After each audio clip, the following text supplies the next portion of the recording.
9 ಗಂಟೆಗೆ ಒತ್ಕ ಬತ್ತಾವ್ ಆಫೀಸರು 10 ಗಂಟೆಗೆ ಬತ್ತಿದ್ರು 9 ಗಂಟೆಗೆ ಬಂದು ಕೂತವನು ಕಜೆ ದಾಸೆಗೆ. ಎಲ್ಲ ನಂತಿತೆ ನೋಡಿ ಸ್ವಾಮಿ ಒತ್ಕ ಬತ್ತಿಲ್ವಾ ಅಂತ ಅನುಮಾನ ಬಂದ್ಬಿಡ್ತಿ ಇವ್ರಿಗೆ. ಹೇಯ್ ನಿಮ್ಮ ಅಪ್ಪನ ತಿಥಿ ಹೆಂಗಿತ್ತು, ನನ್ ತಿಥಿ ಯಾಕೆ ಹಿಂಗದೆ ಅಂದ್ರು. ಅಂದ್ರೆ ನೆನ್ನೆ ಬುತ್ತಿ ಕಟ್ಗೆ ಹೋಗಿದ್ದೆ, ಅವತ್ ಬ್ಯಾಂಕಲ್ಲಿ ಹೊತ್ಕೋಯ್ತವನು, ಅನುಮಾನ ಬಂದ್ಬಿಡ್ತಾವನು.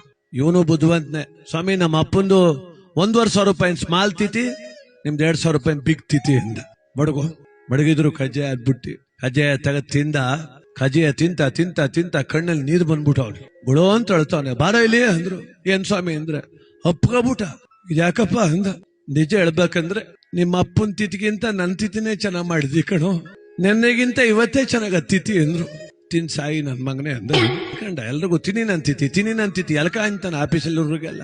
ಅವ್ರು ಸುಮ್ನೆ ಇಸ್ಕ ತಿಂದ್ರು.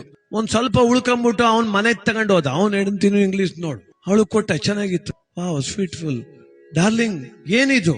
ನನ್ ತಿಥಿ ಅಂದ. ಯಾರು ಮಾಡ್ದವ್ರು? ಕಂಟ್ನಳ್ಳಿ ಅವನೊಬ್ಬ ಮಾಡ್ದ. ಒಂಚೂರು ಬರೇಳ ಅವನ ಅಂದ್ರು.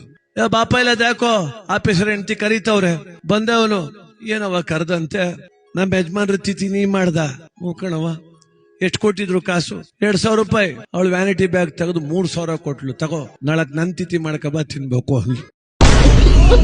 ಮಲಕ ನಮ್ಮ ಅಪ್ಪನ ತಿಥಿ ರಜೆ ಕೊಡುತ್ತೆ ತಪ್ಪಾಯ್ತು.